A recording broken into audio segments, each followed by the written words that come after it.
God morgon Mojos. Jag är alldeles strax på väg till min PT-session som jag har på torsdagar. Men innan dess tänkte jag ge en liten torsdagspresent. I helgen så är det nämligen Show Up Fashion Awards i Borås. Och en av mina absolut favoritartister, Oskar Lineros, kommer att spela där. Och det var faktiskt att jag gillar honom faktiskt innan han blev så här känd. För att jag älskar Snook. Ni kan fråga min lillebror. Han har stått och hoppat till Superfitta och diverse grymma texter och låtar från Snook. Men i alla fall på lördag, Show Up Fashion Award i Borås. På dagen så är det en grym modemässa. Massa spännande saker som händer. Och sen på kvällen så är det prisutdelning till de nyskapande kreatörer, designerserna. Och sen kommer Oskar på scenen. Och biljetter finns att köpa på Ticknet. Men jag tänkte så här, jag gör en liten tävling där jag låter ut 2 biljetter. Och sen tänkte jag, vad ska vi tävla om? Och så tänkte jag så, ska det vara det värsta du någonsin har haft på dig? Ska det vara, vad kan du inte leva utan i mode?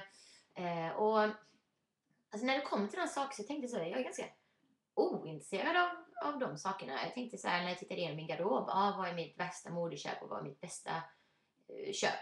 Och jag har nog inte riktigt något sånt. När jag skulle ta fram mitt bästa så är det typ en grå kofta. Och då kom jag på att det handlar om hur jag mår när jag har det på mig.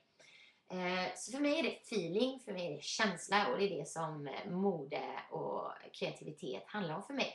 Ett av mina favoritcitat är create your world or someone else will. Så jag tänkte bara göra så här, om du är sugen att gå och är bra på att hoppa och är bra på att vara entusiastisk till livemusik så kan du få komma med.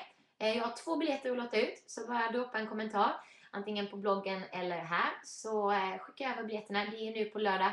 Du kan antingen gå på hela dagen, då är det klockan 11 till 5 och sen på kvällen är det, tror jag, och det börjar klockan 9 som Oskar kommer spela. Så Show Up Fashion Awards på lördag i Borås. Det kommer att bli grymt. Så ni den där. Jag tänkte spela en liten avslutningslåt som för mig är lite så här catwalk. Och det är den här.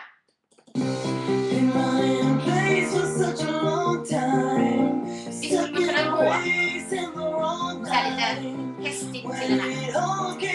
Okej, jag ska fortsätta dansa och öva lite här catwalk Tyra poses. Så hoppas jag att du kommer med mig på lördag.